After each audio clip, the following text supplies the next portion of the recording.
So as we're reviewing the body systems, this is a review of med-surg with some caveats to pediatric patients.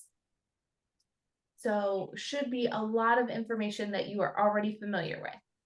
So we're going to start with the neurologic system. And the very first thing we're going to start with are our ears. So in our newborns, we have a horizontal tympanic membrane. They also have a lot more blood flow to their ears, and we use our ears for hearing and for balance. So we've got three divisions of our ear. We've got our external ear, our middle ear, and then the internal portion of our ear. In our newborns, we also have to observe their ear alignment. So the top of the ear should cross an imaginary line drawn from the outer canthus of the eye to the back of the head. So as long as the top of the ear is there or above, then we are great. If we have low set ears, it can be associated with kidney disorders and Down syndrome. So that's one of those observations that we can do that can help us to rule out disorders and diseases. For infants, we have to pull the ear down and back when we're giving ear drops so that we can get that tympanic membrane, our ear canal, in alignment. For our older kids, we're going to go up and back so that we can straighten out that external auditory canal. So most common issue with ears are ear infections. So depending on the location of the infection will dictate kind of what our interventions are. So otitis externa is what we call swimmer's ear. So we've got pain and tenderness if we're messing with the outside of the ear. So for this, our tympanic membrane is going to be normal. So when you look in the ear, you're not going to see anything totally crazy going on. We want to make sure we're ruling out things like foreign bodies, cellulitis. It can be a complication of diabetes or a herpes infection. So for this, we are just going to treat by irrigating that ear and applying topical antibiotics or antivirals. So to do that, we're going to use a wick. So we're going to use a loose piece of gauze that we place in the outer third of the ear canal so that we can direct that medication right into the ear. So it goes exactly where we want it to go. So that's called a wick. Otitis media is going to be an infection in our middle ear. We see this most often after a respiratory infection. And there's lots of different germs that can be associated with this, things like strep pneumonia, Haemophilus influenza. And our infants are going to be more prone to these middle ear infections just because of their anatomy. So our middle ear opens into our mastoid sinuses, and it's connected to the throat by our eustachian tube. All of that is lined with mucous membranes, which makes it really easy for respiratory infections to spread into the ear. So they just start in the throat and they work their way through our sinuses into our ears. And we know that our infants have an immature immune system, so they have a hard time fighting these off. So for otitis media, we have a red and bulging tympanic membrane. So when you look in the ear, it looks angry. Our eardrum can rupture if we end up with an abscess, so if we go untreated. And we consider otitis media to be chronic if we have an ear infection that lasts for more than 3 months, or if we're constantly having ear infections for an extended period of time. So these patients are going to be on broad spectrum antibiotics, typically amoxicillin. We want to control their pain. This is extremely uncomfortable. So we can give Tylenol for mild pain, also for fevers associated with the infection. And if antibiotics don't work, then we can do surgical intervention if we have to. So we've got two different options. We can do a myringotomy, which is where we actually put an incision in the tympanic membrane to relieve the pressure. Or what we see more common is tympanic membrane button or a tympanostomy ventilating tube. So those are those ear tubes that we talk about. So they are used to equalize the pressure on either side of the tympanic membrane. They provide that continuous ventilation so that we don't have these recurring ear infections. They can fall out on their own around 6 to 12 months. And we are no longer required to avoid getting water in the ear once that initial incision has healed. So it used to be when you had ear tubes that you couldn't ever get any water in your ear. But now, as soon as that incision is healed, we don't have to worry about that anymore. We know that it'll drain out just as easy. So in the event that we have a rupture of our tympanic membrane, what do we want to do to help with the pain for the child?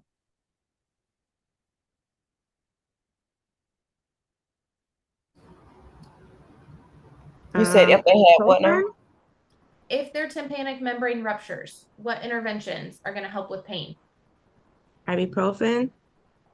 Yeah. What else? I mean, you wouldn't have to take them to the doctor when you said they put them on the antibiotic.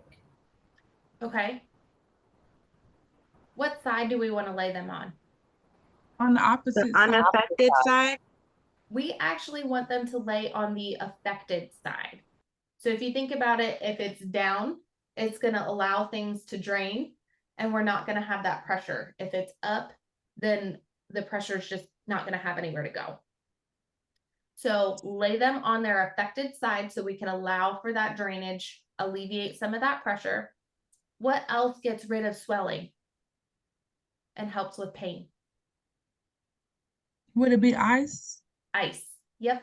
Yeah. So place the child on their affected side, and then we can use ice to alleviate that swelling and pressure.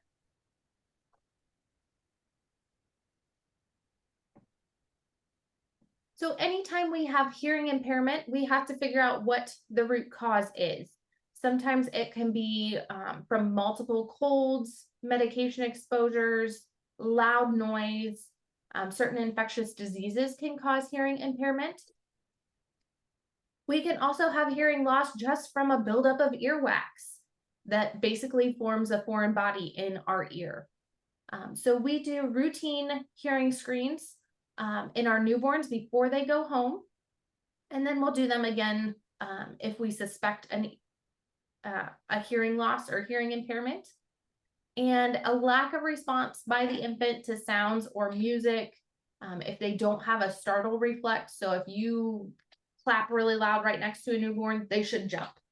We expect that to startle them. If they don't have that startle reflex, then those are one of the first signs of hearing impairment that we might have. So for hearing impairment, we can do hearing aids. We might have to do cochlear implants. As we're communicating with a hearing impaired child, we can do things like lip reading, or they can do lip reading.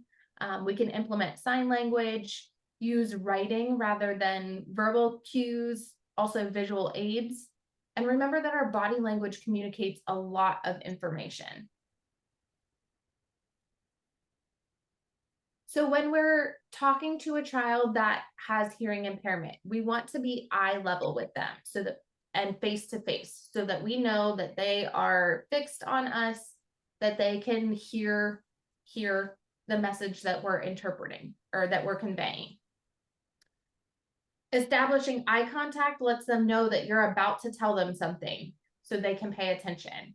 We want to make sure that we're talking in short sentences so that we give them a chance to process what it is that we just said. We also want to avoid using exaggerated face or lip movements.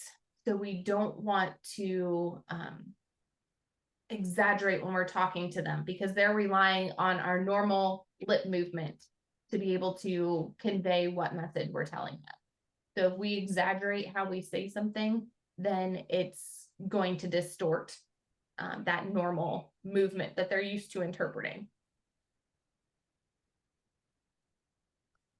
So here's our first critical thinking question. We have a 2-year-old scheduled for myringotomy with tube insertion.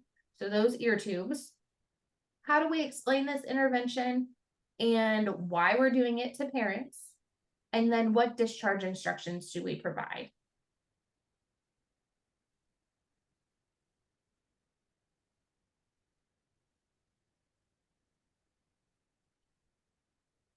So first of all, what are we doing to this kid? You putting a tube in his ears Tube. to drain the fluid. Yep. And why do we do it?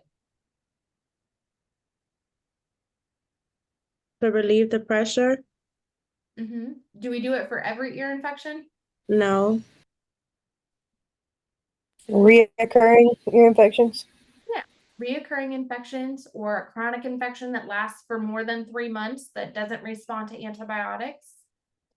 What discharge instructions do we need to provide?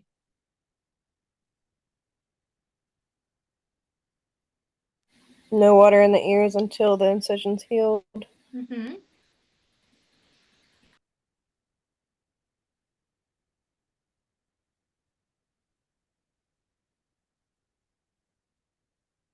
What else? Okay, with Could this be procedure some, also, I was gonna say, with this procedure also, would you lay them on their ear, on the limb on the side? Yep, that can help with pain. I was about to say, probably some sanitary teaching since it stays in it. They go home with it, right? Yes. Yeah, so some sanitary teaching, like how to keep it clean. If we've got a tube in our ear, what do we want to make sure that we don't do? You don't want Cool. to submerge the head underwater. Yeah. What do we Cool. want out of our ears? Don't don't stick wanna a Q-tip. Tips, don't put anything in the ear. Yeah, don't stick anything in your ear. Maybe you can use earplugs as well. Yep, we can use earplugs to keep our ears dry while that incision's healing. What about medications? What do parents need to know about the medications? Make sure they give it all to them. Don't Mhm. stop. Yep. Because they're probably going to be How on to, stop antibiotics. how to instill the eardrops. Yeah. Yep. So word 2, which way do we pull our ear? Down and back. They're going to be up and back. It's our infants that are down and back. Oh, I thought it was starts from 4 to 4 up is up and back, and then 4 down is down and back. I read it somewhere. I think it's from fundamentals. Okay.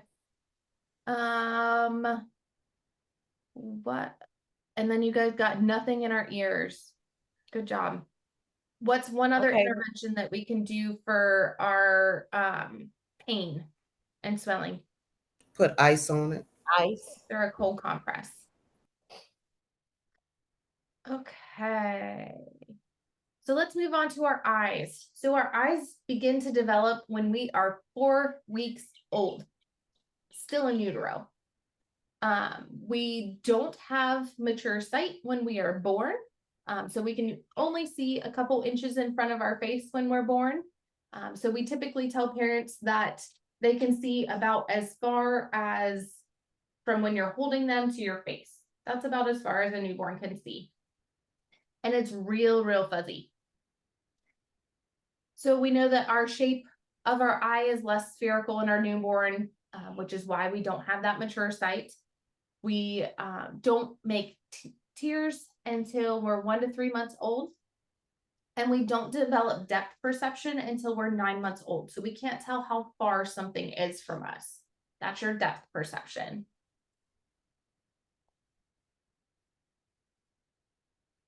One of the learning disabilities that we can have with our eyes is dyslexia. So this is a reading disability where our brain doesn't process words in the right order. So these children might have difficulty in sounding out words, recognizing words, their reading comprehension, even though they are equally as intelligent as their peers. Early signs are going to be that difficulty in recognizing letters. They might confuse words that sound alike. They're going to have a hard time learning nursery rhymes, and they're probably not going to really enjoy reading very much. So we want to help them improve their skills related to hearing, comprehension, and expression of language, and that will help to bring their visualization along with it. So we have lots of different types of visual impairments, and you guys will need to be able to distinguish between these. So myopia is nearsightedness, and it is the most common refractory error of the eye. The opposite of that is hyperopia, which is farsightedness, which means we can see better far away than we can up close. Strabismus is our fancy word for crossed eyes. And along with that, we have amblyopia, which is our lazy eye. So in both of those conditions, the brain can't direct both eyes toward the same object.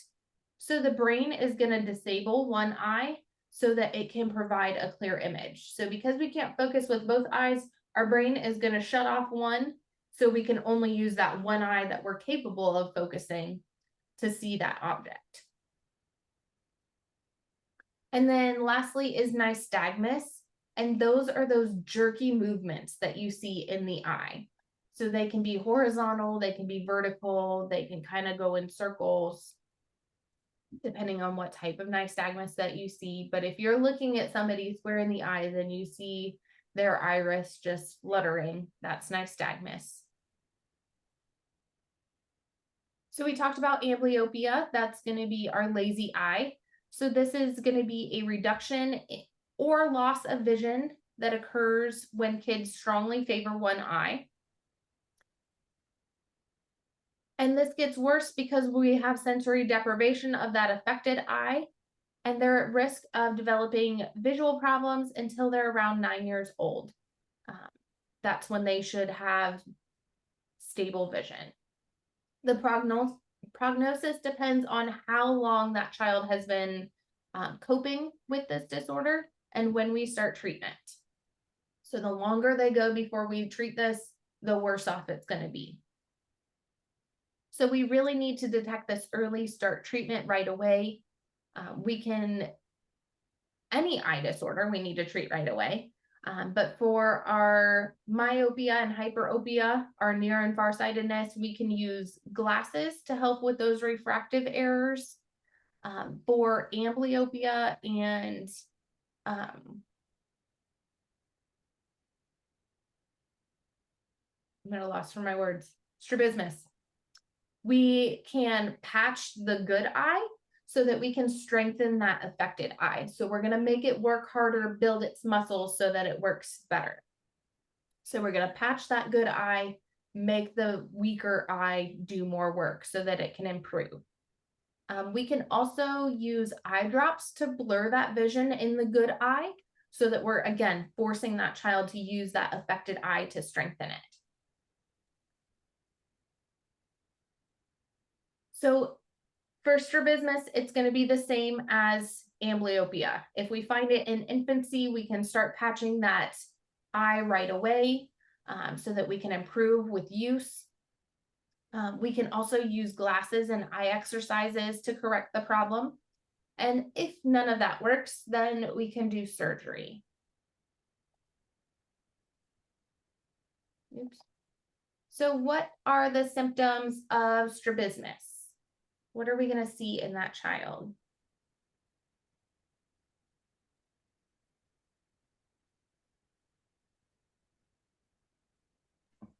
They're crossing their eyes. Well, one going the opposite way.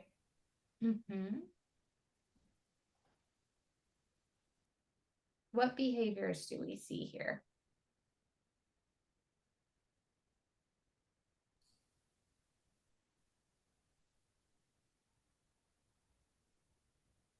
Covering one eye to see, squinting to focus.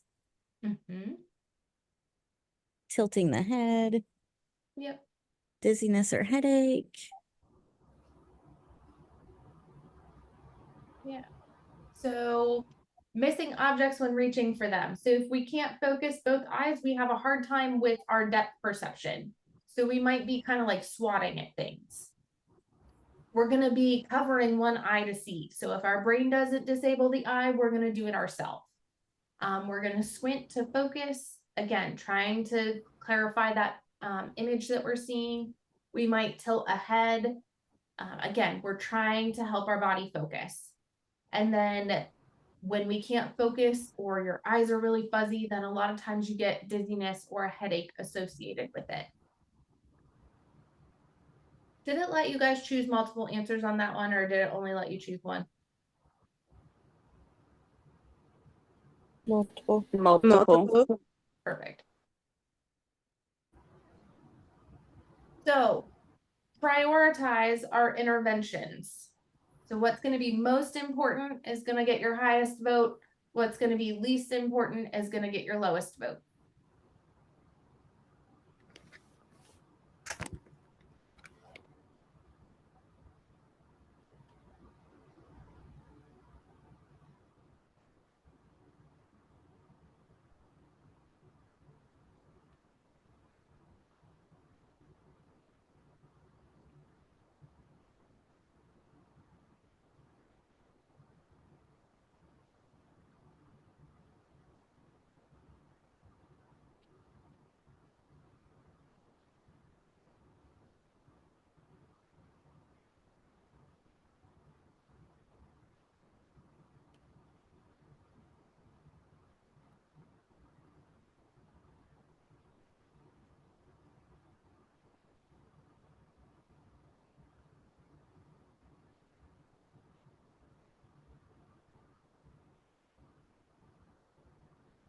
So we all agree that safety is our number one intervention, our number one priority there.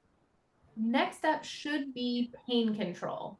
So if we don't take care of our pain, we are not going to be able to focus on any learning or any other interventions that we do. So our second intervention should be pain control. Then we're going to work on our patching. So that's going to be part of our home care education. Remember, that's how we correct this. So we want to, after we've got good pain control, then we can do our actual intervention to start recovery, which is going to be patching. And then the last thing that we're going to do is our home education. So we're going to model that behavior that we want for parents, and then we will teach them about it.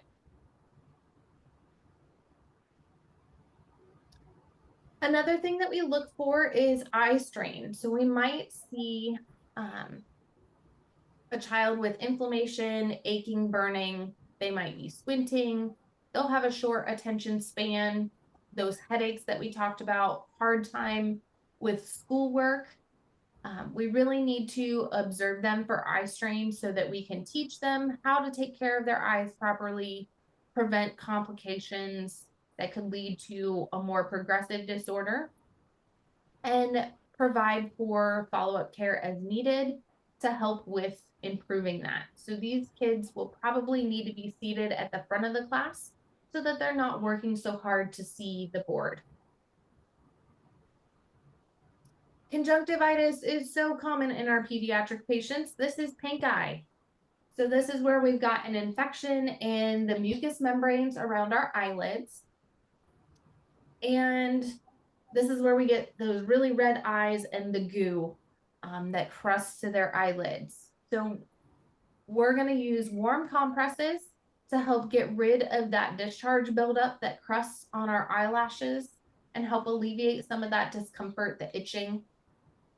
We're also going to be on eye drops and eye ointments to help clear that infection. So common symptoms, it's really, really itchy.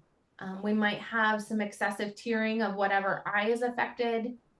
You're going to see that edema of the eyelids, and it's really, really irritating. So it makes for a grumpy child. They might be distracted by the pain and discomfort that they feel. Hyphema is when we have blood in the anterior chamber of the eye. So you can see in that picture there, you've got the blood kind of hanging pooled at the bottom of the eye there. And it's one of the most common injuries that we have. We've got either, depending on how acute it is, it's either going to be bright red or dark red spot in the front lower portion of the iris. So to treat hyphema, we're going to elevate the head of the bed to 30 to 45 degrees. So we decrease the pressure in the eye, especially if there's a head injury associated with it. And then we can give topical medications to help that blood reabsorb. Retinoblastomas are a malignant tumor in our retina. So we see this as either a yellowish white reflex that is seen in our pupil, because that tumor is going to be sitting back behind the lens. We also call this a cat eye reflex or leukocoria. And we may have vision loss. You might see strabismus or hyphema. And then with the advanced tumors, the bigger the tumor, the more pain it's going to cause because of the pressure associated with it. So if you've ever looked at a cat when they're staring into a light, you can see that kind of yellowish halo that gets stuck in their eye. So this yellowish halo here, that's going to be that yellow-white reflex that we see. We treat retinoblastomas either with laser photocoagulation, we can do chemotherapy or external beam radiation.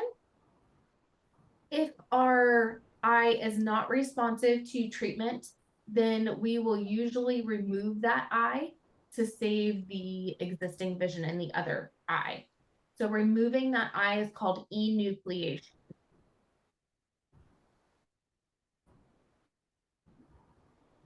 So now we're going to move down to the nervous system. This is our body's communication center. It's how it transmits all of the messages to all the different parts of the body. Also records our experiences and helps us to figure out stimulation. Most of our neurologic disabilities are caused by a congenital malformation, a brain injury, or infection. So one of the things we look out for is altered levels of consciousness. And some of the signs that we can see our CO2 fall to 60 or below, or rise above 45. We see low blood pressure causing lack of perfusion to our brain. As we have a higher level of fever, it increases our oxygen consumption. So the higher our fever, the more oxygen we require to get to our brain.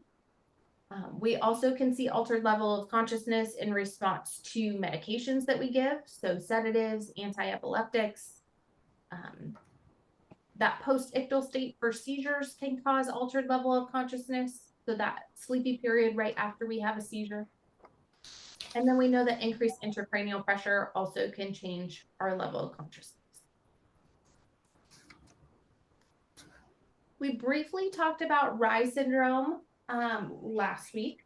So Rye syndrome is where we have a non-inflammatory encephalopathy and swelling. So swelling in our brain, swelling in our liver that follows a viral infection in children.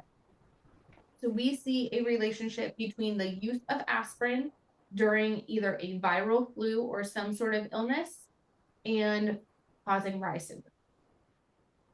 So we want to make sure that we're not giving aspirin in the event that we have flu-like symptoms. So if we do that, we cause ammonia to accumulate in the blood because of the liver involvement. So our pediatric patients present with vomiting, changes in their behavior after having a viral illness. And then we do some blood work and we find out that they have toxic levels of ammonia, which causes the swelling in their brain and can lead to seizures and coma. So our treatment is going to revolve around reducing that intracranial pressure, keeping a patent airway, making sure we're getting adequate oxygen to our brain, monitoring our fluid and electrolyte balance, and then looking for signs of bleeding because of our liver dysfunction. So very important that we don't use aspirin for pain control or fever reduction in our pediatric patients. This can be completely reversed, but we definitely don't want to go there in the first place. Something that we're all very common with is sepsis. So a systemic response to an infection.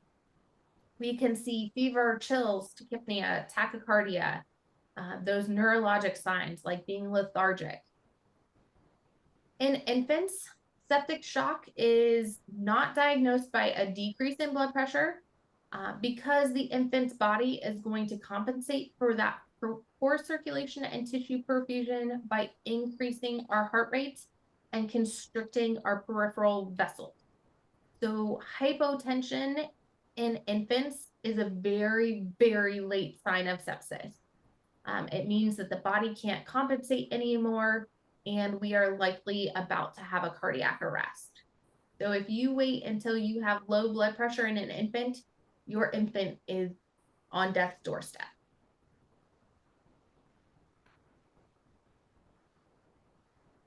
Meningitis is going to be an inflammation of the meninges, which are the covering of the brain and the spinal cord by way of the bloodstream. So we have either a bacterial, a viral, or a fungal infection that gets both of our brain and our spinal cord.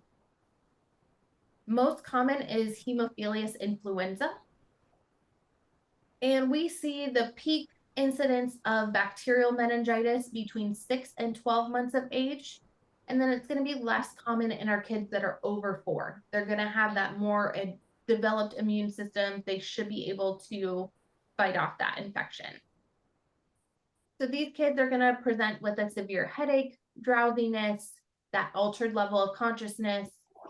They'll be restless, have a fever, maybe vomiting. Stiffness of the neck or nuchal rigidity is one of the classic signs of meningitis. And our infants are going to have a very high-pitched cry. Seizures can be very common with this. We're going to diagnose it by looking at our spinal fluid. So we're going to do that lumbar puncture so that we can test our spinal fluid for infection. These kids are going to be in droplet isolation until 24 hours after antibiotics are started. They're going to have frequent neurologic checks.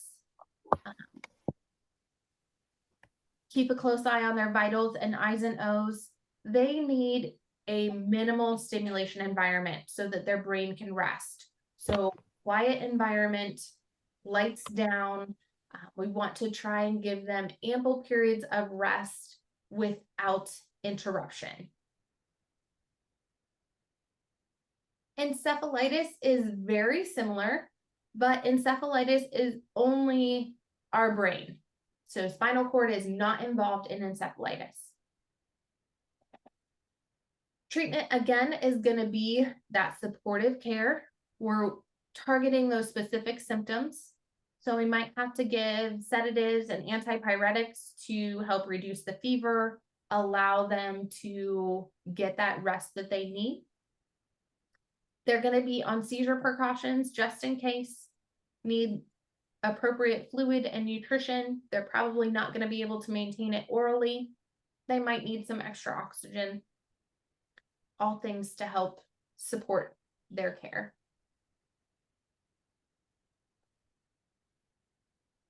So inflammation of the brain and spinal cord is which one? Meningitis. Yep, meningitis. Which one is caused by Haemophilus influenza? Encephalitis. This is actually meningitis. Meningitis. Yep. What's only inflammation of our brain? Encephalitis. Encephalitis. And then confusion and weakness is common with which one? Encephalitis. Encephalitis. Trying to help you get those straight. So next up is brain tumors, and they are going to be the second most common type of neoplasm in our kids. So we see them most commonly in our school age kids. Signs and symptoms that we see are going to be that increased intracranial pressure. So they're going to have a headache, dizziness, vomiting. They could be drowsy, may or may not have seizures. We can see some of those eye disorders, nystagmus or strabismus, swelling around their eyes. They might have a head tilt, behavioral changes. In infants, we can actually see their head circumference increase. So cerebral enlargement, because it's got to accommodate that brain tumor too. We're going to diagnose this by looking at their brain. So doing a CT or an MRI, we can do an EEG to look at the electrical components of their brain. Some lab tests we can use as well. Sometimes we will have to do surgery. Other times it can be fixed with chemo and radiation, depending on what type of tumor we have. And then we're going to look at seizures. You need to know the difference between the different types of seizures. So in pediatric patients, we can have seizures that happen as a result of a high fever. So those febrile seizures are pretty common. Epilepsy is going to be that prolonged seizure or frequently occurring seizures. So these are going to be sudden intermittent episodes of those altered level of consciousness that sometimes include those abnormal movements. Sometimes they might not necessarily see them. And there's lots of things that cause seizures. So if they have a congenital anomaly, be a response to infection or injury, medications. We talked about fever for febrile seizures. Also, hypoglycemia can cause seizures as well. We need to be able to find out what the trigger is. Is it something like flashing lights, a startling movement? Are they overhydrated where they've got increased pressure in their brain that's causing the seizure?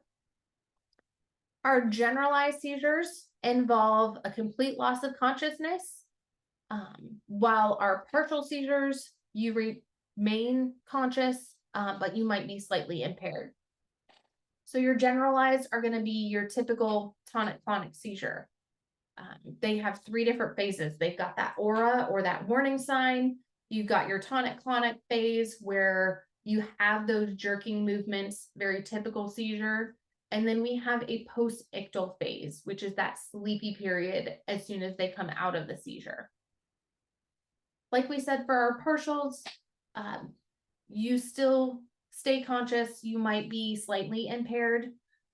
We can have different types, either just a simple or a complex seizure. As we're diagnosing these, we need to determine which type of seizure is happening, where it's happening, what's causing it. So we're going to do that brain scan again, CT or MRI, to see if we can find out where that focal point is.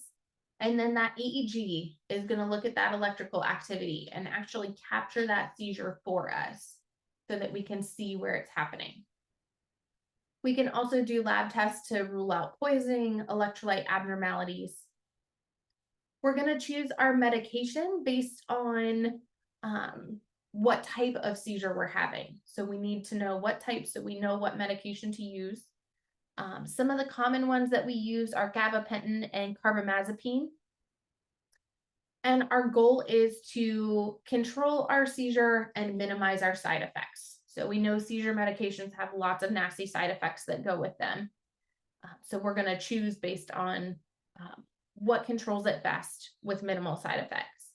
We need parents to take, or patients to take the medication at the same time every day. We never want to stop taking our medication suddenly, because it can cause the patient to go into status epilepticus, which is that prolonged seizure that stops responding to medication.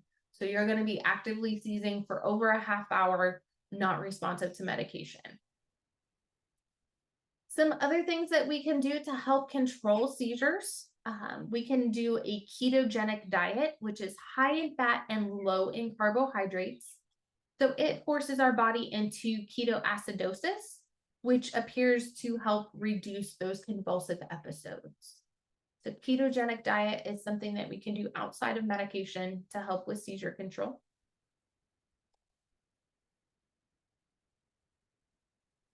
So here we have a 3-year-old that is a new seizure diagnosis. What types of seizures could we see? What things do we need to observe and document about our seizures? And then what instructions do we need to provide to parents?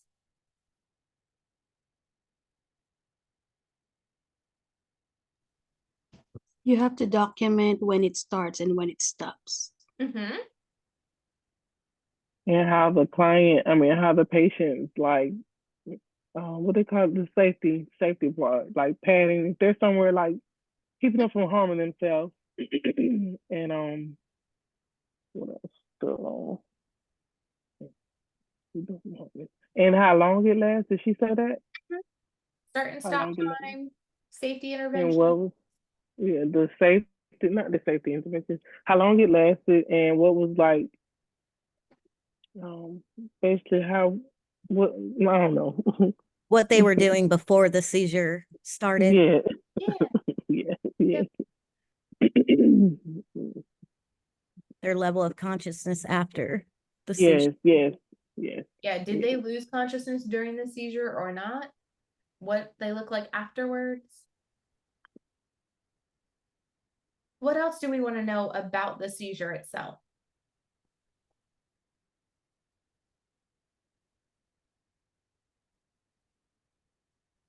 What's going to help us to determine what type it was?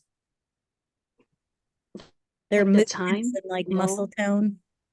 Yeah, what did it look like in general? Were we having convulsions? Were we doing a repetitive movement? Things like lip smacking, chewing, chomping. Were we confused? Did our eyes roll back in our head? Were we only jerking one area of the body? All of those characteristics are going to be really helpful in determining what type of seizure we had. Also knowing, did they have any warning signs? Did they not? Do we see a pattern? What instructions do we need to provide to parents?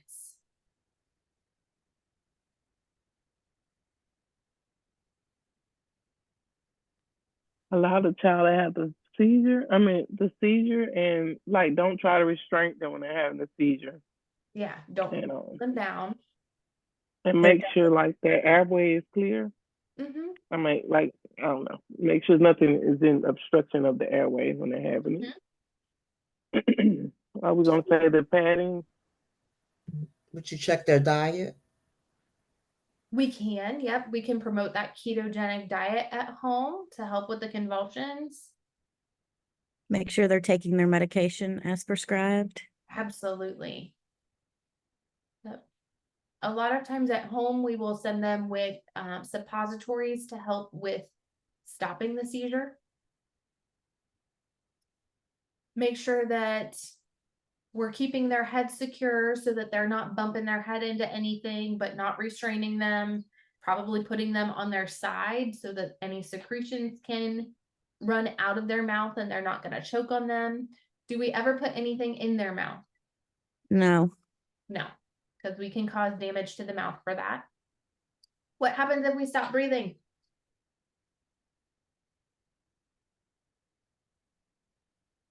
And we're at home. So we give them rescue.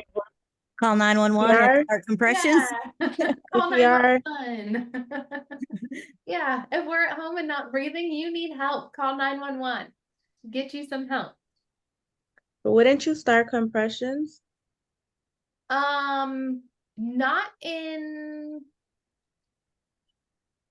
necessarily, because their heart can still be beating. They just might not be breathing in response to the seizure. So with pediatric patients, most of the time, it's going to be breathing related, which is why we always have you start with 2 rescue breaths before you do anything else. Okay. So as long as you have a pulse, then your heart's beating, you're good to go. We just stopped breathing. So yeah, you're still going to want to intervene, but 911 needs to be there. Your first. Right. So what would they instruct if they're not breathing though? Because eventually, if they're not breathing, They will probably instruct you to give rescue breaths, as long as you have a pulse and continue. okay. Yep, Got it. yep. But get you some backup. Come in real quick because you're going Okay. to the hospital. Next is going to be cerebral palsy. So this is a group of motor disorders caused by dysfunction of different motor centers in our brain. And most of the time we see this either before birth or immediately after. Things like birth injuries, congenital anomalies. If we have a traumatic delivery where our brain is deprived of oxygen for an extended period of time. Also, if we're born premature, we can be at increased risk for cerebral palsy because of all that extra stimulation that our brain was not prepared for. You can actually get it from drowning too. Yep. I know a boy who he was born completely normal, and his dad left him in the bath, and he drowned. He was like 3, and he ended up having severe cerebral palsy, like he's like a vegetable. Sad. Yeah, that's really, really sad. Anytime that our brain is without oxygen for an extended period of time, then we can see this. And depending on how deprived you are, will dictate how severe your pathology is. A lot of times we can mistake cerebral palsy for seizures because of that change in consciousness that we see. But this condition is not going to respond to those anti-seizure medications.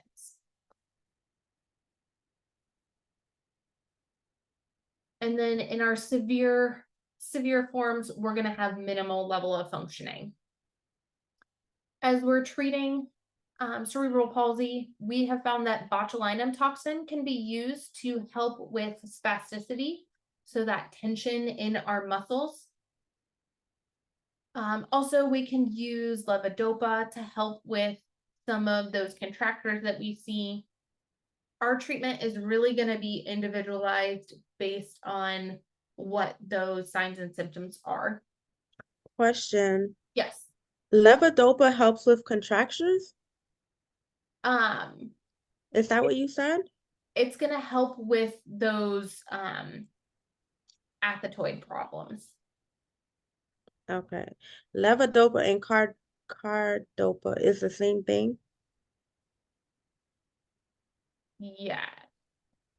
Okay. Well, it's a med that's used in Parkinson disease. Yeah, I know. That's how you're thinking about it.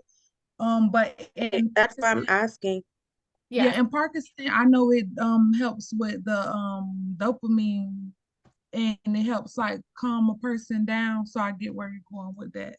Yeah, it's going to help with those convulsions that we're seeing, those writhing movements, that stiffening that we're seeing. But no matter what, our skincare is going to be of the utmost importance for these patients. A lot of times they are wheelchair bound, so they're going to be at risk for lots of pressure points. We're going to be using braces to help with preventing those contractures, range of motion exercises. Sometimes we might have to do orthopedic surgeries. For these kids, it's really important that we have a good way to communicate with them. A lot of them can be nonverbal. We need to help them be able to move and optimize whatever motor functioning they have. They also need intellectual stimulation. They've got growth and development milestones that they need to meet, even though they might not be what is normal for their age. They also need lots of socialization. They need to be able to be optimally functioning. So lots of support for them. For any cognitive impairment, we need to assess their level of consciousness, how they process thought, how they express their language. They might look differently depending on what type of impairment that they have. So we have different causes of intellectual impairments. We can have issues during that neonatal period where we have either a metabolic disorder like PKU, or we have a hypothyroidism where we're delaying our development. We could have fetal alcohol syndrome, Down syndrome, any type of malformation. Maternal infections can cause intellectual impairment. And then we've talked about those birth injuries. We classify an intellectual impairment as having at least 2 limitations in any one of those areas listed. So we might have poor communication and poor social skills. We might not be able to care for ourselves, do those activities of daily living. So any one of those areas can cause or can be a source of intellectual impairment.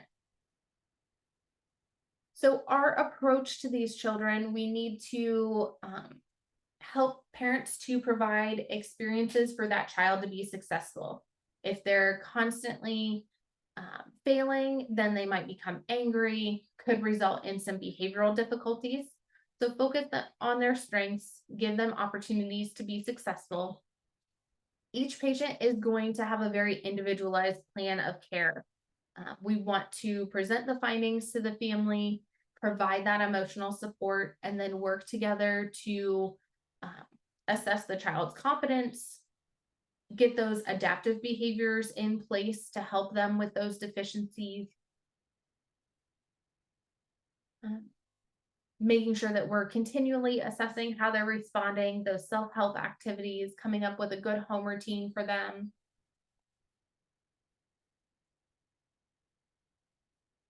For head injuries, our loss of consciousness may or may not be evident, but we will see changes in behavior, our sleep, our overall cognition, and we might see disrupted balance as well.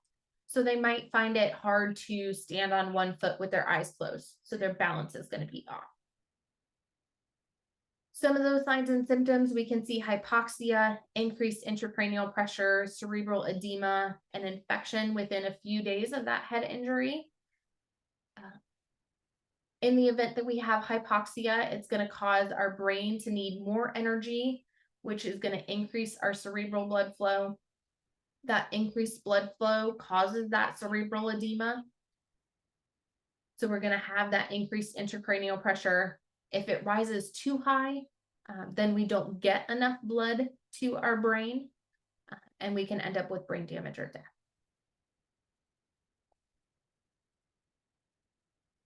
Shaken baby syndrome is another thing that we have to be on the lookout for. So this is an infant that is shaken very roughly and causes brain injuries. Can also cause spinal cord injuries as well. So these infants are going to have headaches, which they're going to just appear really, really fussy. They can be drowsy, blurred vision, vomiting, difficulty breathing. They may be completely unconscious depending on how hard they were shaken. And this can end up in permanent brain injury or death. So these patients are going to have frequent neurologic checks. So we are going to be looking at their level of consciousness, assessing their pupils and looking for abnormal eye movements, looking at their vital signs, monitoring their motor activity.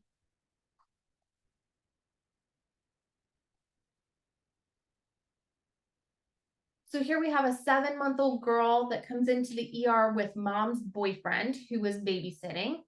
Baby is irritable. The nurse overhears the physician say that he suspects shaken baby syndrome. What could cause the physician to state that? And what signs are we looking for that might indicate that we've had a head injury?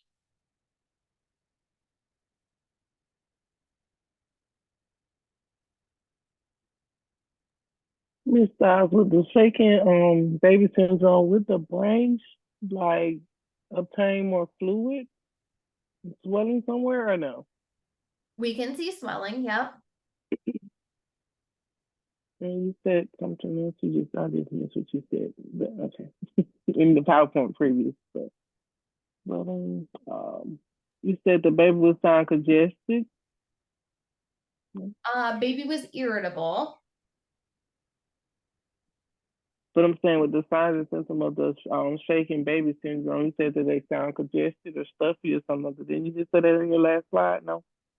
No, Okay. yeah, they can be fussy if they have Okay, a fussy. headache, I thought you said stuffy. irritability. Yeah, It sounded like you said stuffy, but fussy. Yes. Okay. Yeah. Sorry. yeah. So we can be irritable, sign of a headache. What else could we see on this baby that would indicate that we could have a brain injury?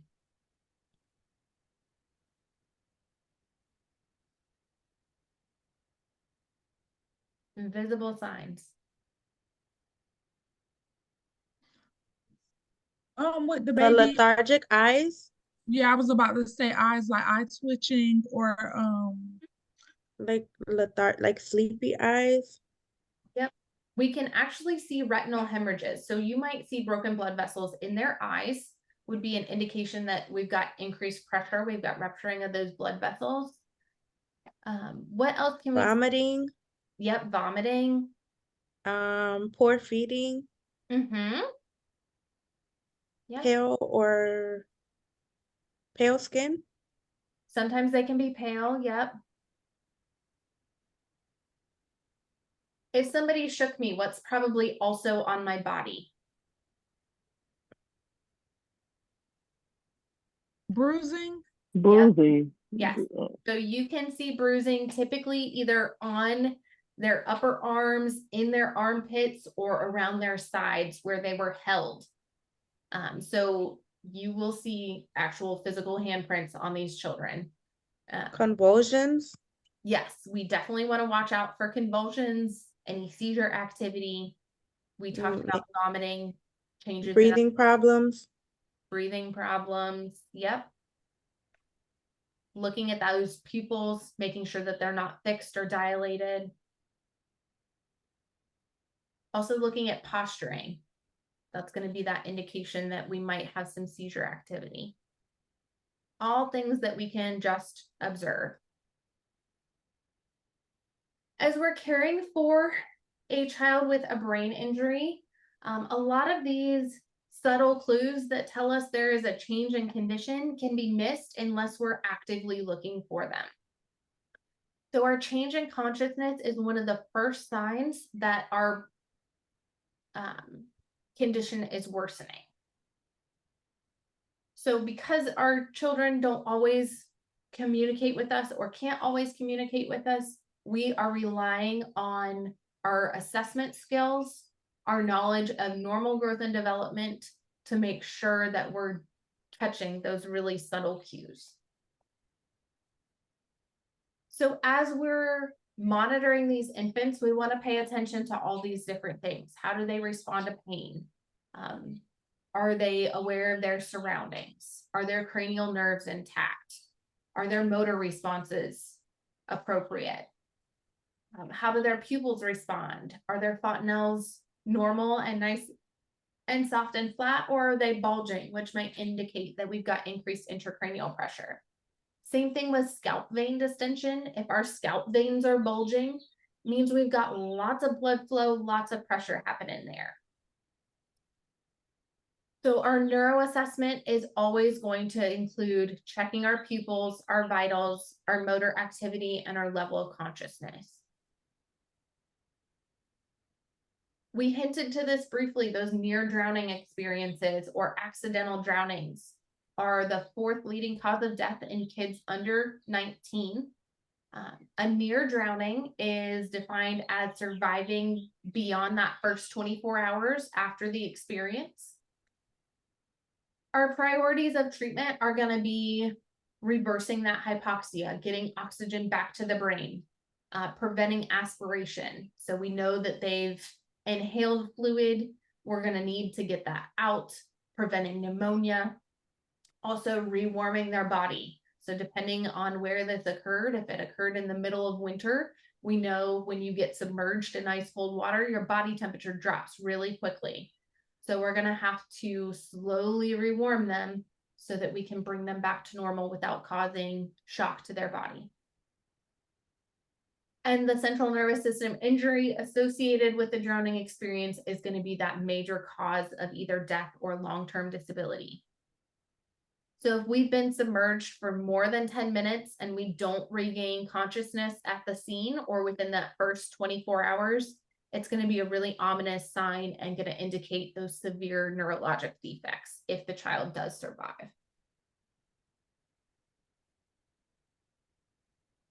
I'm going to skip that one and move on to our musculoskeletal conditions. Does anybody have questions on neuro before we move on?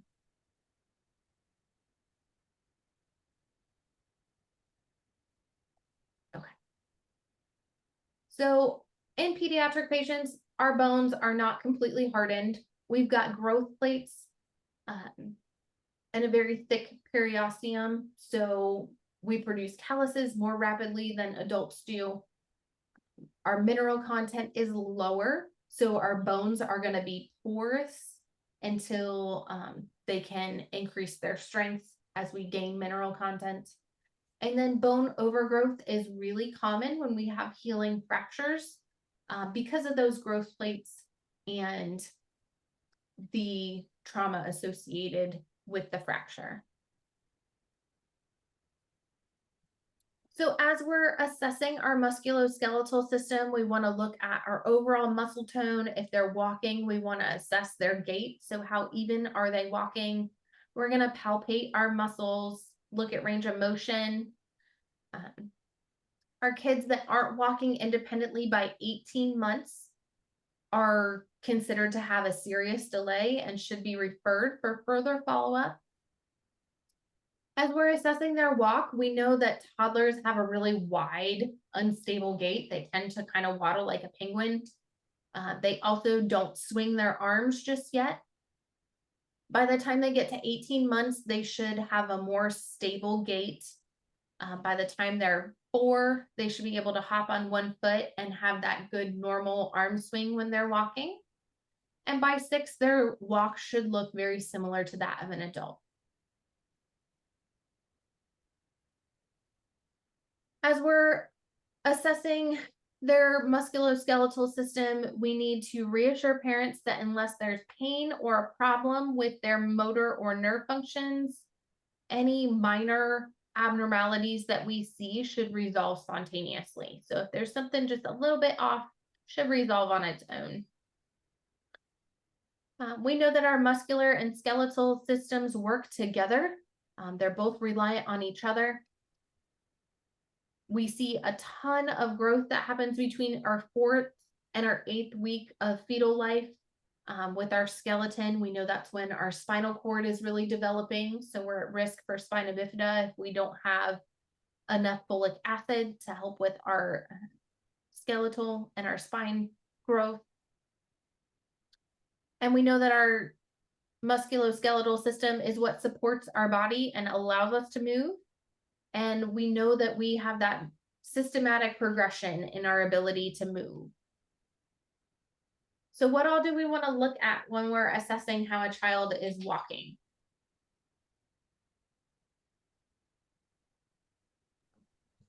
What would be red flags for us?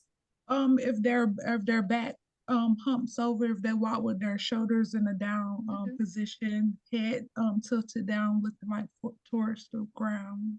Yeah.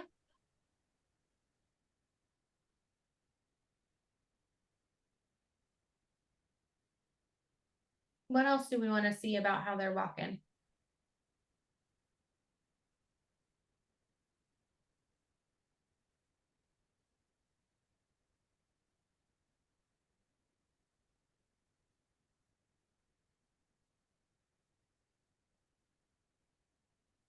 Make sure that the trunk is centered with their legs and their movements symmetrical.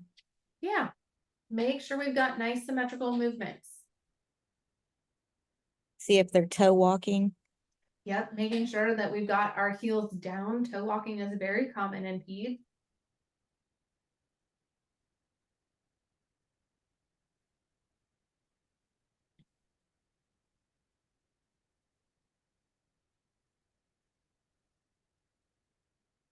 What about the rhythm of our walk? You said like a penguin, a waddle? Yeah, our toddlers tend to waddle.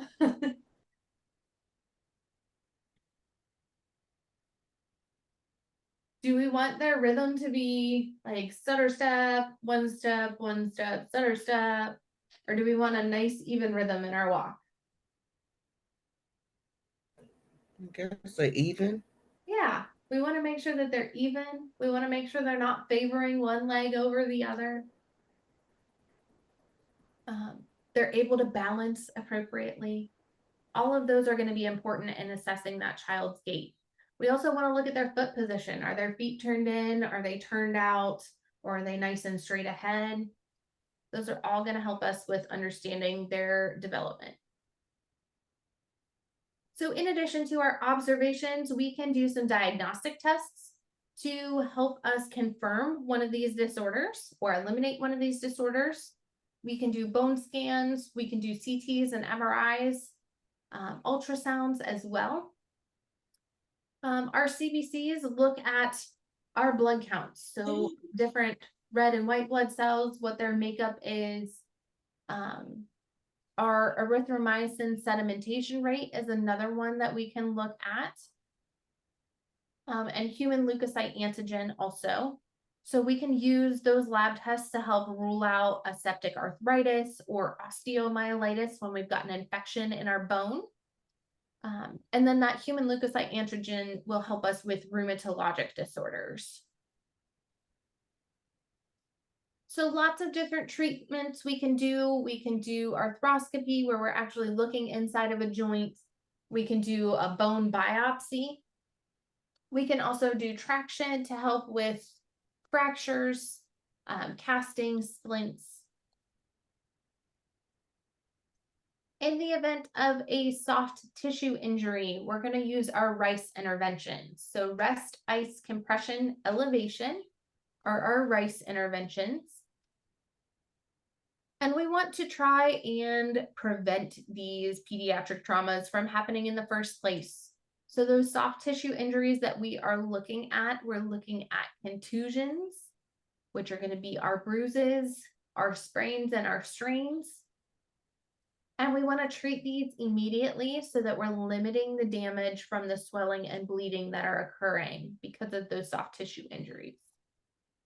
So making sure that we're using proper safety precautions, that we're looking both ways before we cross the street, using our car seats, bicycle helmets, any protective gear for sports, making sure that we are preventing falls, so window bars, locking our doors, locking our cabinets, things that can all cause falls or injuries. When we're talking about traumatic fractures, these are breaks in the bones from accidents. We've got pain and tenderness, swelling as we're moving. These typically happen at our growth plates. And our fractures are going to heal more rapidly in our kids because our bones are still growing. They're in that process of remodeling all the time.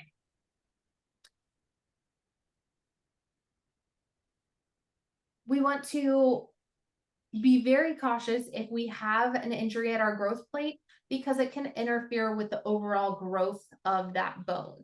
So we might have some disorders that happen because we're not getting that length in the bone that we should. What type of medication are we going to use for fracture pain?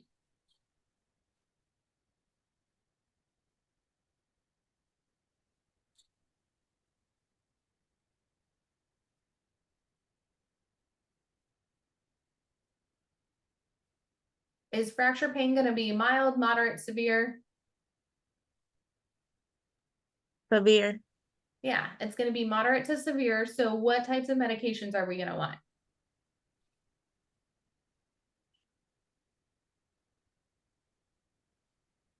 Would it be pain medicine? Yeah, what type of pain medicine? Fentanyl. We could use fentanyl.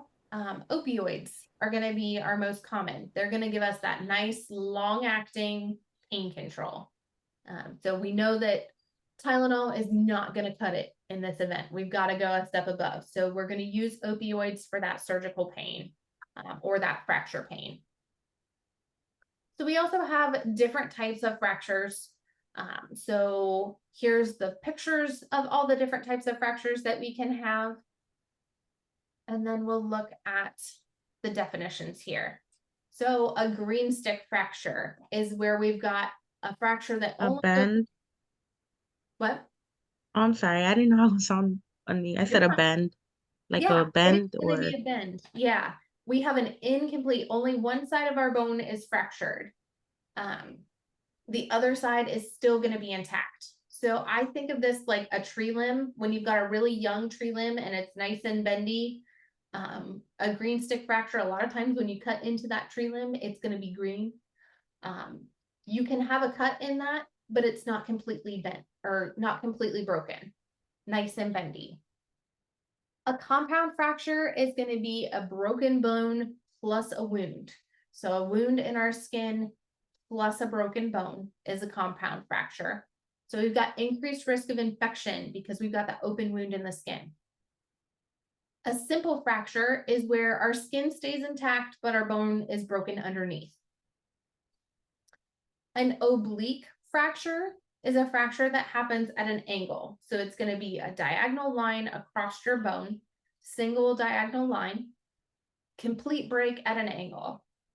Then a spiral fracture happens from that forceful twisting of the extremity, whatever bone it is. And that is a frequent indication of child abuse. So you're going to see this circular fracture that goes all the way up the bone from that twisting motion. So it's going to kind of look like a corkscrew. That's going to be your spiral fracture. And remember, those are associated with child abuse. Do those make sense? Questions on those types? Because that'll be on your exam for sure. Looking at traction. So we have different types of traction, but our overall goal is to get that bone back in alignment. So the first one that we have is Bryant's traction, and it's going to be for our younger kids, our lighter kids. And that's going to be that first picture that you see there at the top, where we've got their legs suspended in their air, their bottom's going to be down on the bed. These kids might need a vest to help keep their torso in line so they're not twisting and flipping around, so that we can keep their body in alignment while they're in traction. Our Bucks traction is going to be that middle picture that you see, and it's going to be a skin traction when a cast isn't sufficient to keep our bone in alignment. So it's going to pull the hip and the leg into that extended position so the bone can stay in alignment. The counter traction is going to be supplied by the child's body. We want to make sure that they don't slip down in bed. So we never put the bed in high Fowler's position. We need that child to have the room for the weight to pull and their body to be the counterbalance. So we never want their feet to be against the footboard. We can also use traction to help reduce pain and muscle spasms if we have a slipped capital femoral epiphysis, which we'll look at in a couple slides.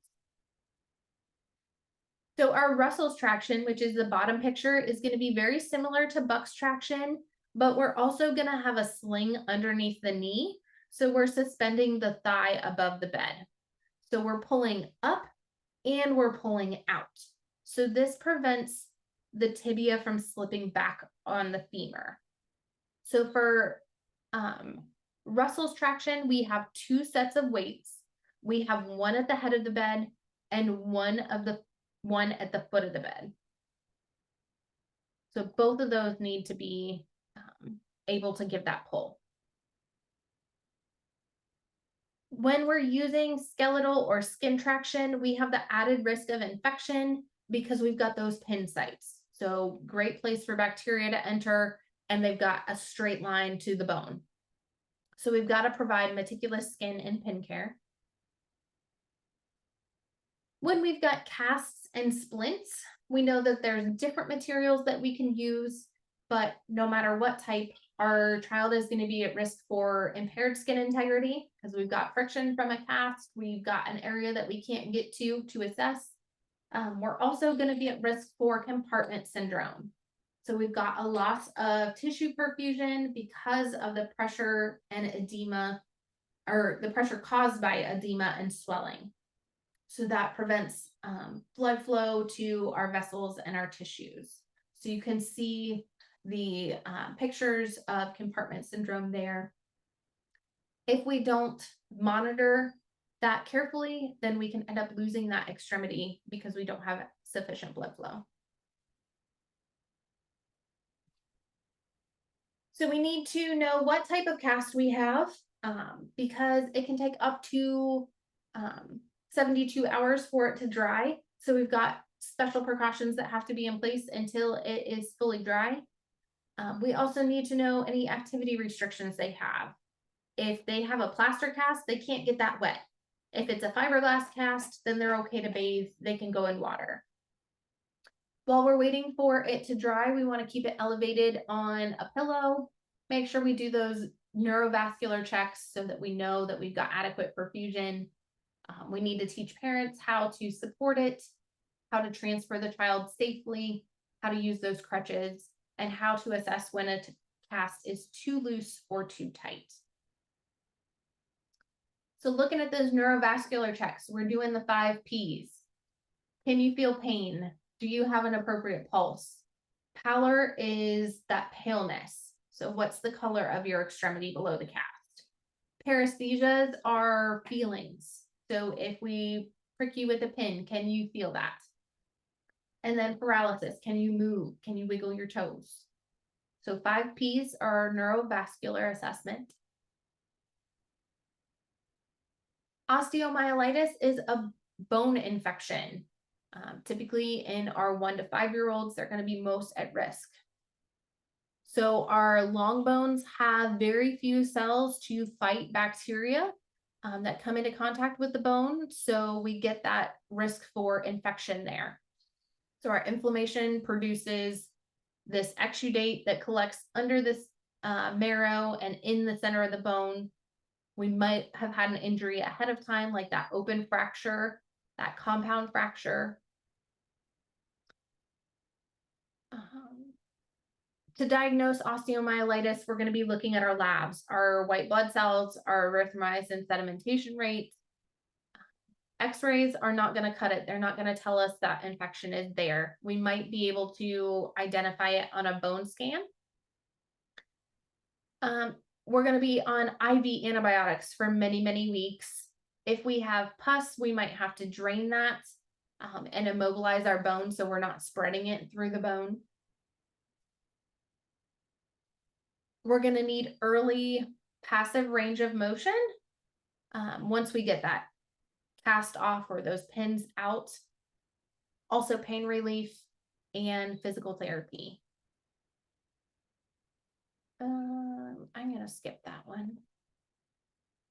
Next is Duchenne's muscular dystrophy. Also, Becker's muscular dystrophy can be included in this. So this is a group of disorders that cause progressive muscle degeneration. Duchenne's is going to be our most common. We see it in males between 2 and 6 years of age. And they're going to have a history of delayed motor development that's going to continue to get worse. So some of the things that we see in these patients, they have hypertrophied calf muscles, progressive weakness. So we're going to see frequent falling. They might be clumsy. They can have contractures at their ankles and hips. They do a Gowers maneuver to get up from the floor, and that's going to be on the next slide for you. We can also see intellectual impairment. This is one of those conditions that toe walking is common. They are frequently overweight and can have breathing issues the more progressed their disease gets. Oh, I thought Gowers sign was on here. So Gowers sign is where you are having to use something to get up from the floor. So if you are seated on the floor, you're going to have to use furniture to help you work your way up from the ground. You can see these kids will walk their hands up the fronts of their legs to help them stand up. So they're not going to be able to get off the floor without assistance. So this disease progressively gets worse. Becker's does have a slower progression than Duchenne's does. Their typically death is going to occur from one of the complications, either cardiac failure or a respiratory infection that they can't overcome. And our nursing care is going to be supportive. We're trying to prevent those complications and maintain a good quality of life. So we want to try and prevent those contractures from happening and allow them to be as independent as possible. It's very common for these children to be depressed because they can't compete with their peers. They're going to be able to see those delays pretty early on. A slipped femoral capital epiphysis. So this is where we have our growth plate is damaged and our femoral head slips in respect to the rest of the femur. So the head of the femur is going to stay in the cup of that hip joint and the rest of the femur is going to slip. So if you see in this one, we just have a minor slip. There we've got our head and then the rest of our femur, just a minor slip here, but here we have a really big slip. So we can see that they're off-centered from each other, can be extremely painful. If we put the child in Buck's traction, we can help prevent this big slippage until we can surgically correct this disorder.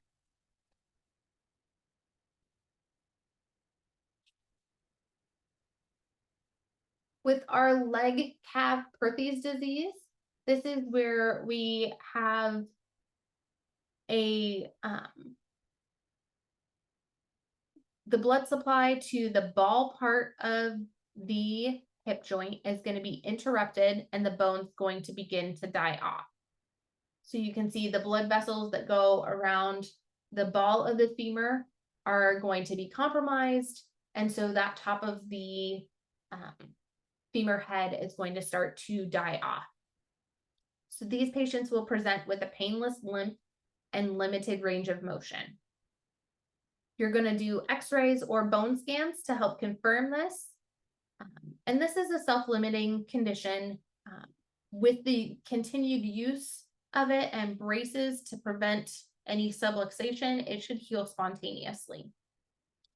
In the event that it's really, really bad, we might have to replace that hip joint with surgery.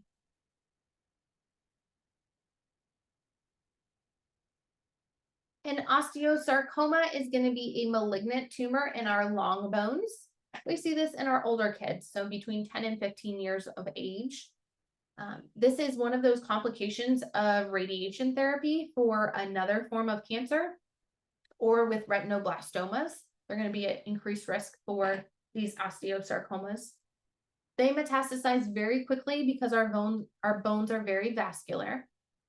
And we typically see those lung metastases or the osteosarcoma metastases in our lungs.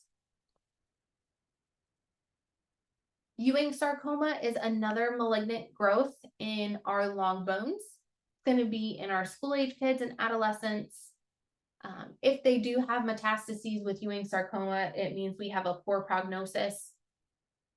And they are going to be treated with radiation and chemotherapy. Next is going to be juvenile idiopathic arthritis, which we used to call rheumatoid arthritis. And it is the most common form of arthritis in children. It can be a systemic inflammatory disease that involves our joints, our connective tissues, and our viscera, which is our eyes. We don't have a specific test or cure for this. We're just going to be looking at those symptoms for diagnosis. So a systemic disorder is going to be typically in our younger kids. We have this intermittent fever above 103 that lasts for more than 10 days. They've got this rash all over, abdominal pain, and then their labs are going to show an elevated erythromycin sedimentation rate and C-reactive protein. If we have a polyarticular disease, we have more than 5 joints involved. So we often see this in our hands and our feet. They're going to be swollen, warm, and tender. And we see this primarily in girls all throughout childhood and adolescence. If we have a posse articular disease, it means we have less than four or fewer joints involved. So this is going to be predominantly seen in our large joints, like our hips, our knees, our ankles, our elbows. This typically presents in our younger kids, again, more common in girls. They are going to have redness, pain, and then we see a lot of those eye symptoms. So they're going to be light sensitive. They're going to have decreased acuity in their vision. Their pupils might not be reactive. So our treatment goals are going to be reducing that joint pain and swelling, promoting mobility, our growth and development, and independent functioning. So this is a chronic disease that patients and their families are going to have to adjust to over time. So with that joint pain and swelling, we can give NSAIDs, also methotrexate. We can promote that joint function by giving them rest periods, using splints, moist heat and exercise, therapeutic play, things like swimming, where we've got low impact but good mobility. And this disease is going to be characterized by periods of remission and exacerbation. So they're going to have good times and bad times, highs and lows.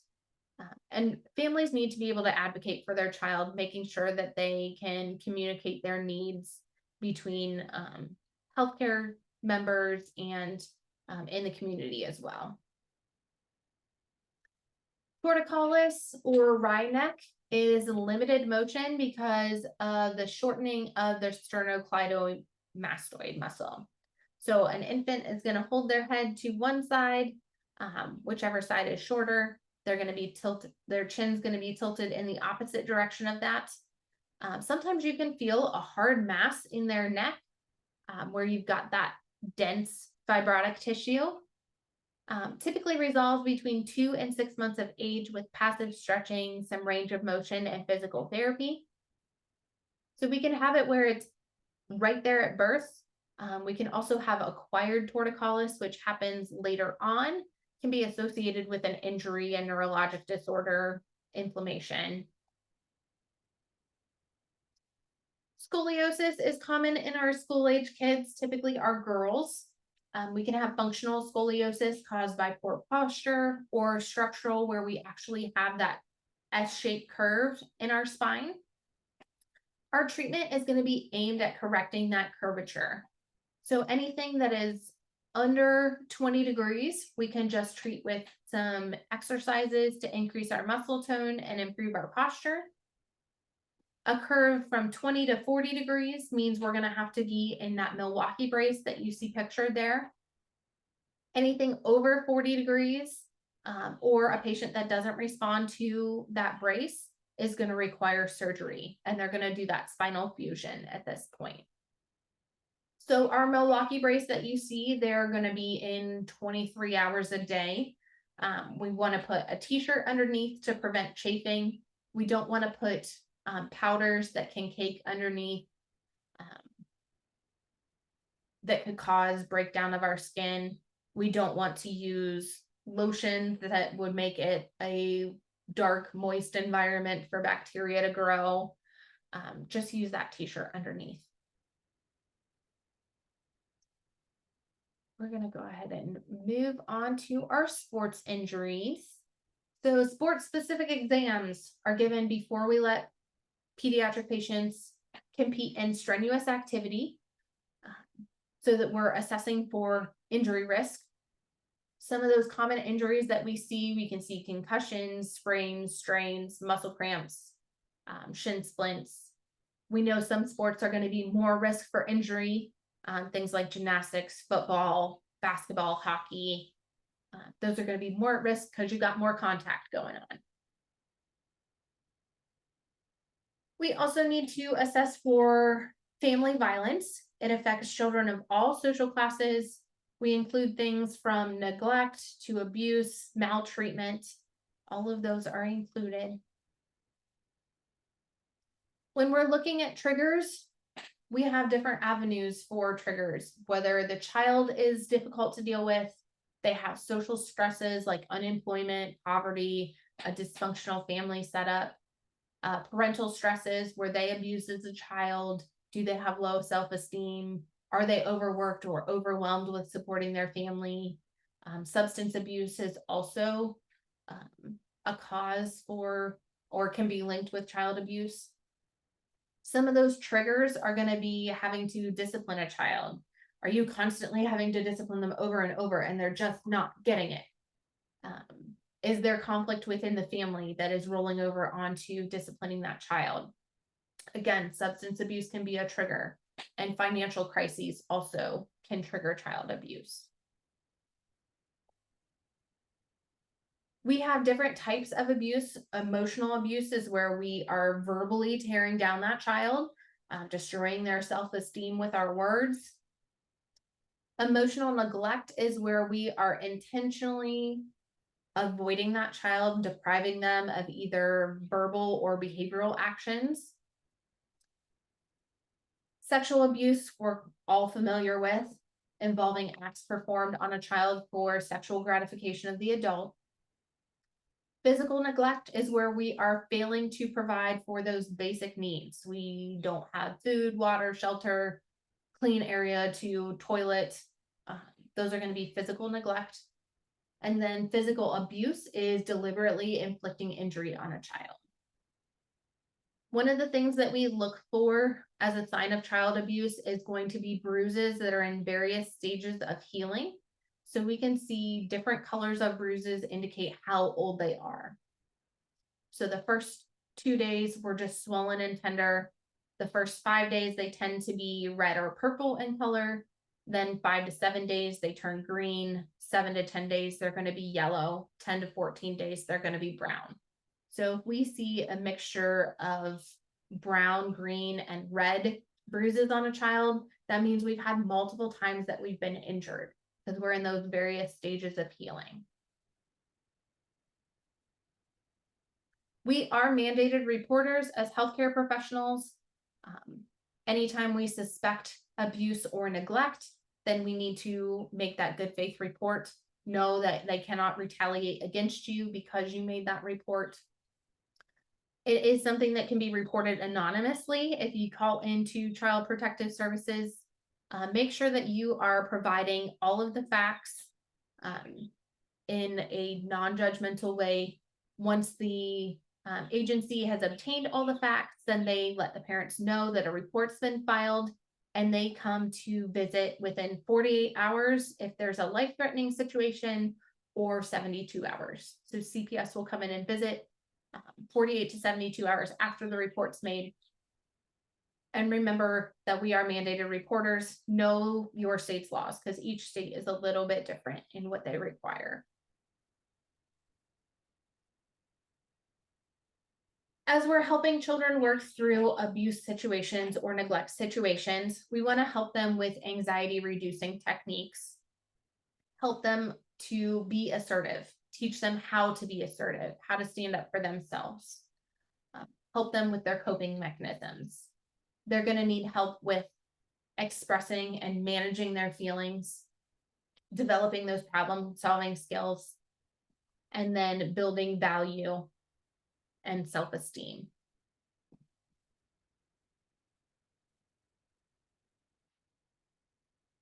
If we suspect of abuse, we need to also make sure that we're obtaining that culturally sensitive history so that we understand any cultural practices that might accidentally be interpreted as physical abuse. So we talked about cupping as one of those common therapies in Eastern medicine, but we talked about the fact that it can be commonly misconstrued for bruises. So making sure that we are taking that full health history so that we're avoiding awkward conversations and not reporting a child when there's no abuse there.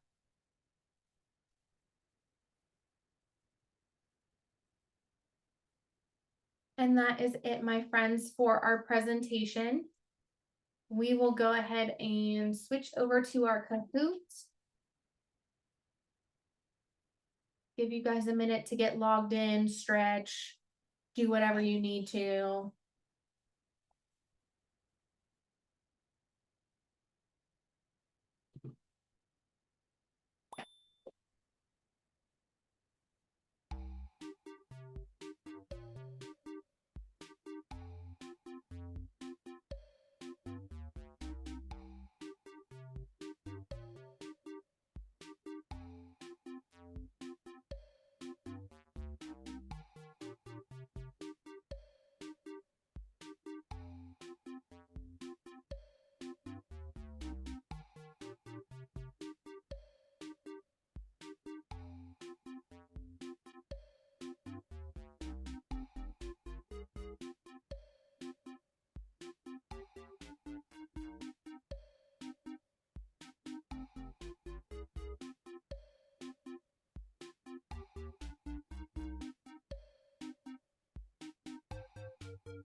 We'll go ahead and get started.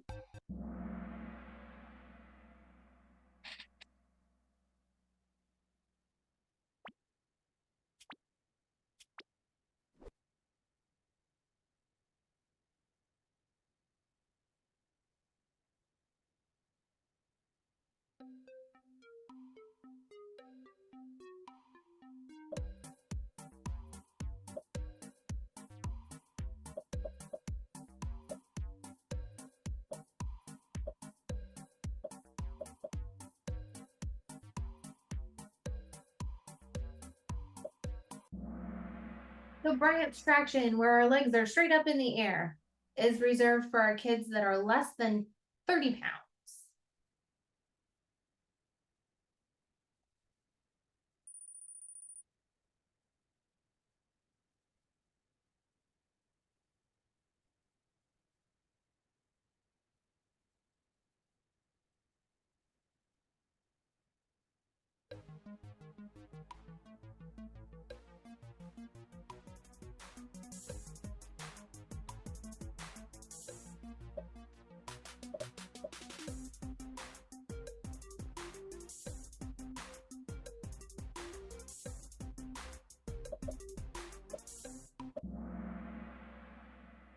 If we have a patient with hydrocephalus, before surgery, we're going to keep a close eye on our vital signs and our neurostatus. And we also want to turn them frequently to prevent skin breakdown. So if we have excess fluid and swelling in our brain and we lay on one side for a long period of time, we're going to have risk for skin damage and breakdown because we've got that strained tissue and a lot of pressure on it. So we want to make sure that we're repositioning them very frequently and then doing those routine vitals and neuro checks.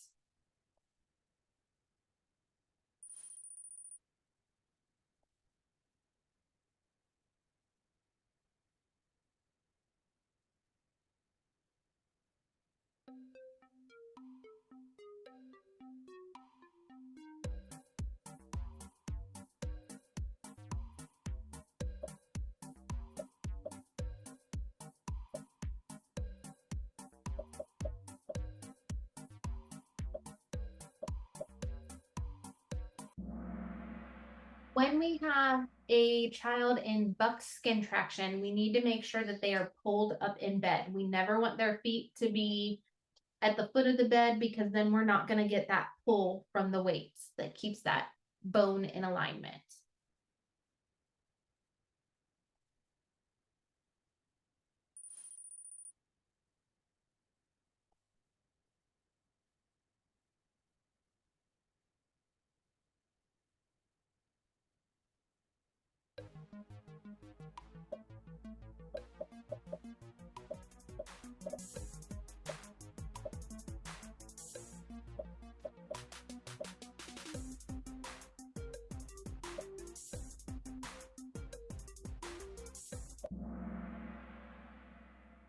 Post-op femur refracture or femur fracture repair, our pain medicine of choice is going to be those opioids. So that's going to be that moderate to severe pain. We're not going to use NSAIDs because they're not going to be enough.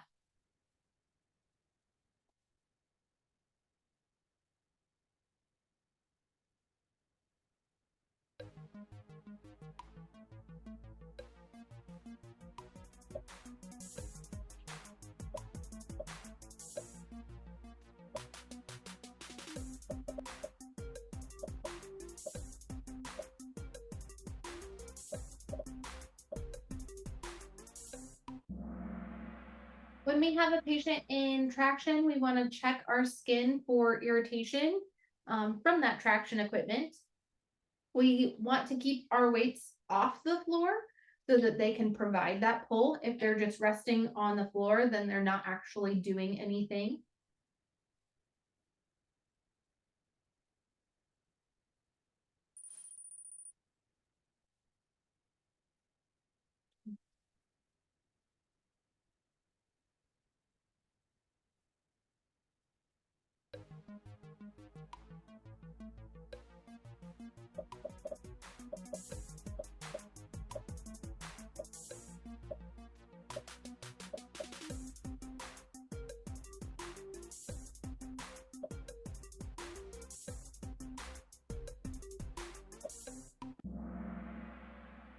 The definition of pain is whenever the client says they have pain, to whatever degree they say it hurts. So we take them at their word.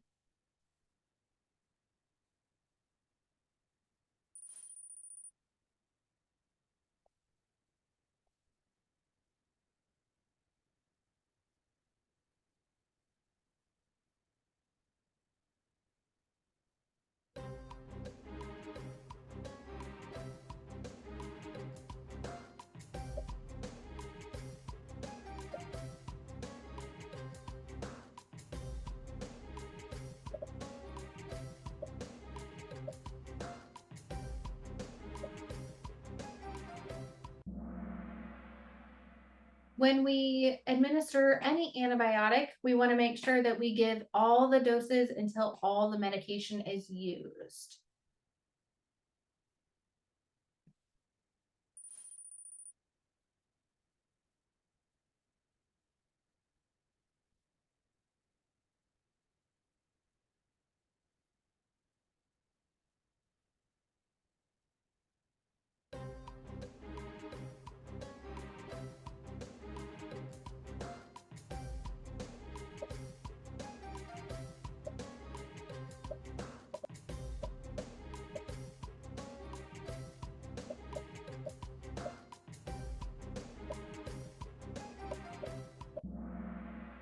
We want to do all of these things when we're communicating with somebody with a hearing impairment. So we want to be face to face, eye level with them, establish eye contact before we speak to make sure that they are attentive and know that we're going to communicate with them, and then make sure that we talk in short sentences so that we give them time to process the information.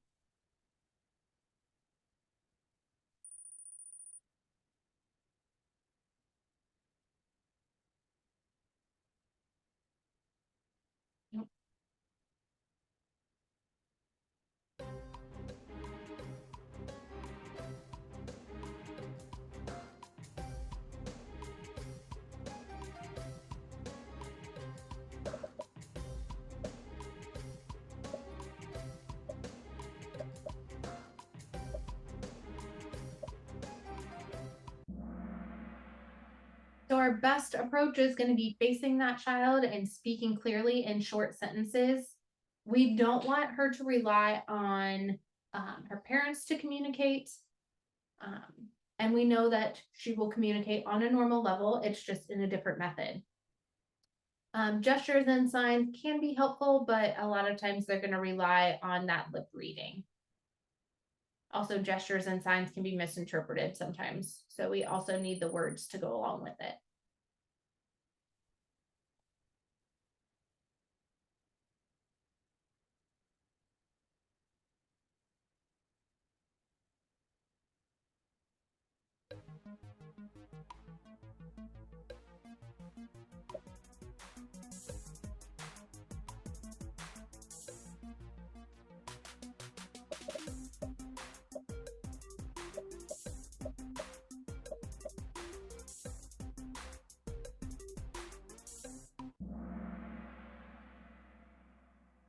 Ewing sarcoma is going to be treated with radiation and chemotherapy.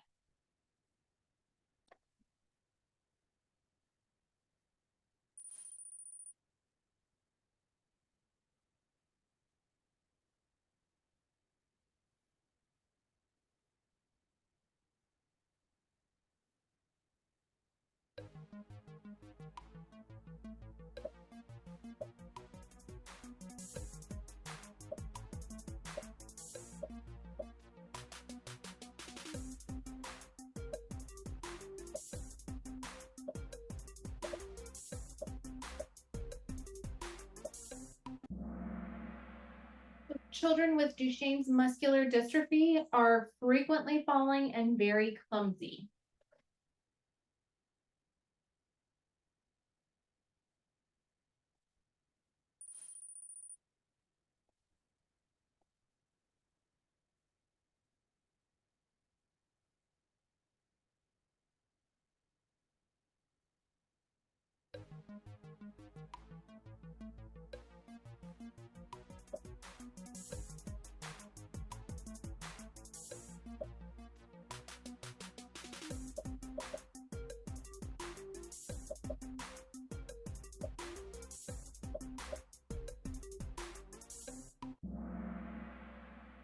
When we're treating a sprained ankle, a statement that needs additional teaching. So this means parents do not understand the education that we provided. We know that we don't do warm compresses, we do ice. So rest, ice, compression, elevation.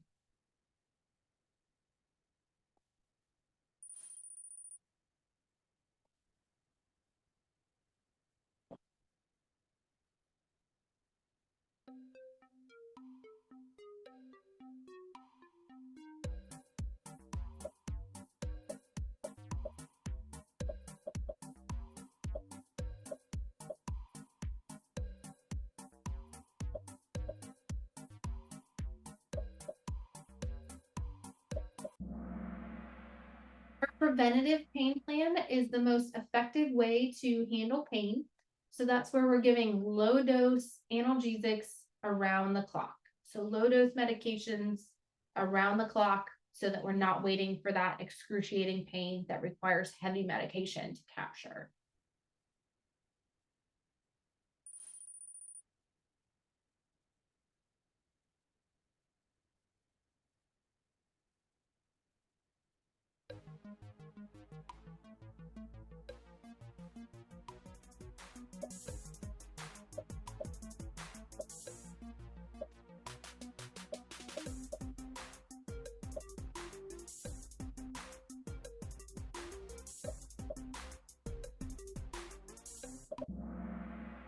So Russell's traction is where we also have that knee elevated.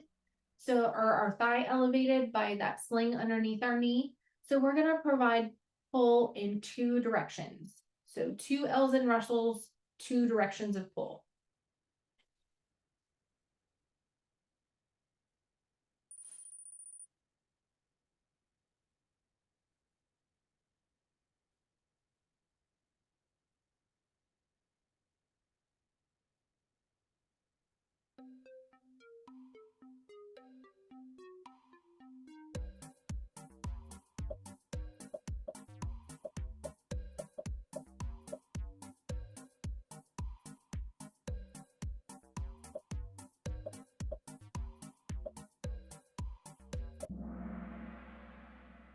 Red flag during our neurovascular checks are going to be that bluish discoloration of the skin. That means we don't have adequate perfusion.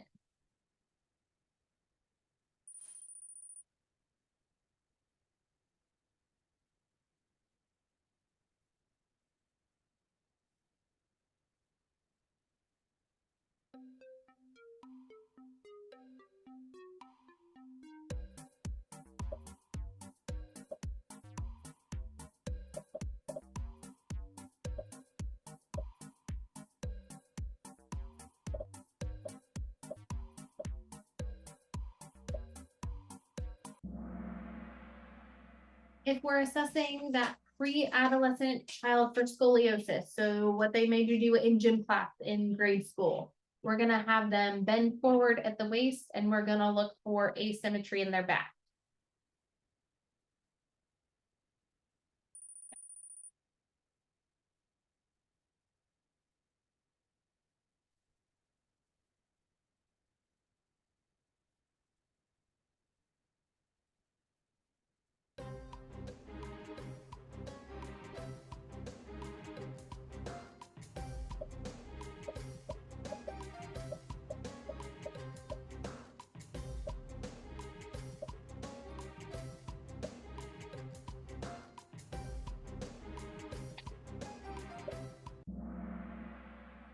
Any child in traction, we prevent serious complications by doing those frequent neurovascular checks.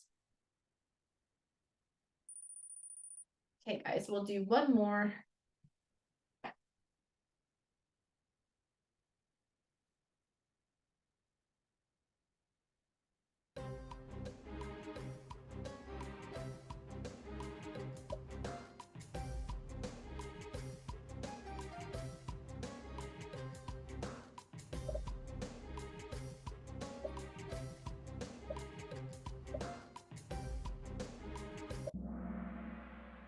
So our kids with juvenile rheumatoid or idiopathic arthritis are going to be more uncomfortable in the morning because they've been sleeping all night long. They haven't been moving around a lot. So if we apply moist heat to their joints first thing in the morning, it will help to loosen them up so that they have more mobility.